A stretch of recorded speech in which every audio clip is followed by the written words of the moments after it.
My name is Bill Edwards, and my wife and I, Shirley, own and operate SB Farms, and the majority of the operation is raising bison as a commercial operation. We have a herd of about 80 animals at the high point of the year, and the end product is meat. We obviously need a lot of grazing area for this herd, and we do a management-intensive rotational grazing plan. What that amounts to is a close observation of how much grass is in what pasture and moving the animals to utilize that grass growth at the optimum time. Because they're grass-fed, primarily grass-fed, we try to have forage available for them for at least 10 months out of the year. Grasses are divided into cool season or warm season categories. We use both categories. The warm season is eastern gamma grass. It's a very growthy grass that only likes warm weather,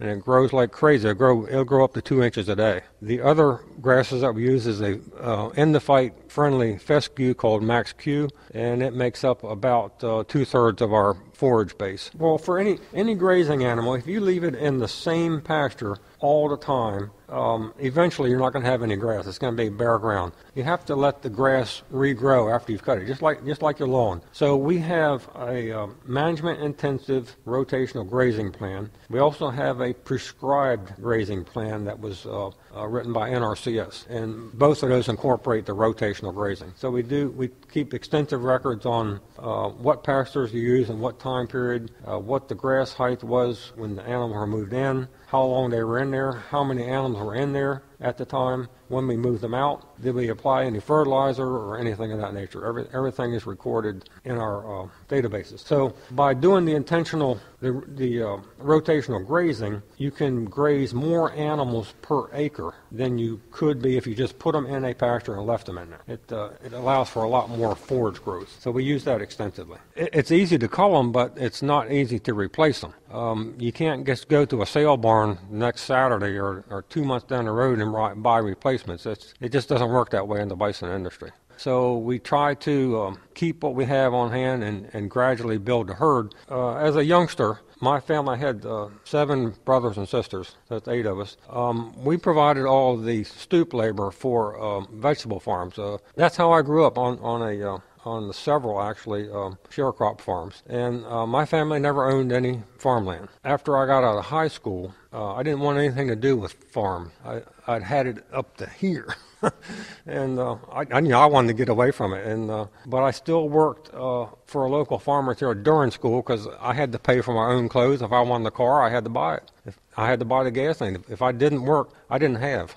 I stayed away from farming for 4 or 5, 6 years after I got out of school, and I started working for a telephone company. That was my 38-year career with them. But something kept saying, farming isn't so bad. And the more time went on, the more I wanted to get back into it. So we eventually bought one of the parcels here where we are today. As the years went by, we bought an adjacent parcel and then a third parcel, and we're up to 104 acres. So we started from scratch, and we built it up gradually over the years. I was working every day after work, every weekend, every holiday to keep the regular farm work going. And at the end of the year, there wasn't that much left to show for all my efforts. So one day I was reading a farm magazine. I think it was called Pennsylvania Farmer at the time, and they had a 6 or 7 page supplement in there about alternative agriculture methods. And one of the stories in there was about this fellow up in Pennsylvania who was raising bison. It had a little teeny picture in there, and you could see him and the animals. And I read that and said to my wife about it. I said, that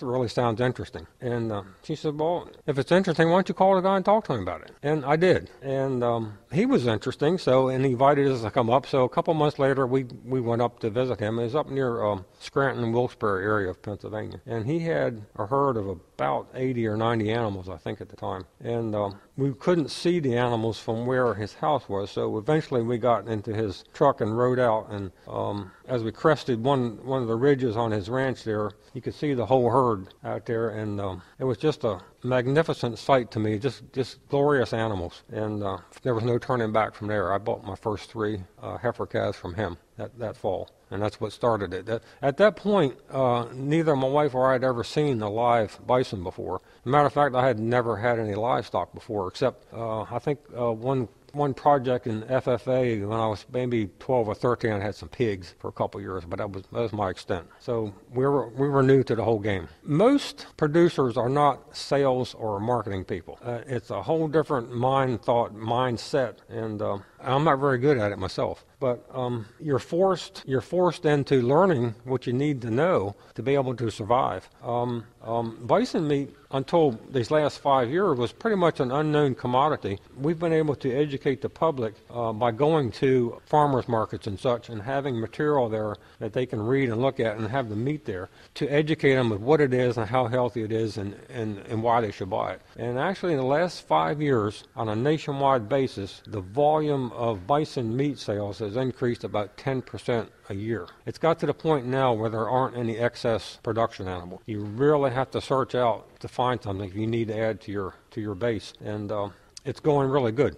I could sell probably 50% more than we're selling now if I had the animals. We do have the animals insured. You can buy insurance for that. We also have the general farm insurance, and there's a general liability that comes along with that. But if you're going to sell anything to the public, you have to have an additional product liability insurance. So we have 3 layers of insurance there. One of the biggest concerns is the forage production. As if we don't have forage production, the animals don't have anything to eat. So we have been trying to purchase insurance that would give us reasonable risk assurance that we would be able to come out at the end of the year and have made some money. This is Mark Powell from the Maryland Department of Agriculture. Maryland producers of pasture and forage may be able to insure their acreage like never before. The USDA Risk Management Agency is expected to be offering the Rainfall Index Group Risk Insurance in Maryland for the 2012 crop year. This pilot program is based on rainfall averages maintained by NOAA. It is a simple system in which a farmer can obtain protection for damage that may result from below average rainfall. The sign-up deadline for this 2012 program is expected on September 30th, 2011. Visit your crop insurance agent for more information or call me at 410-841-5775.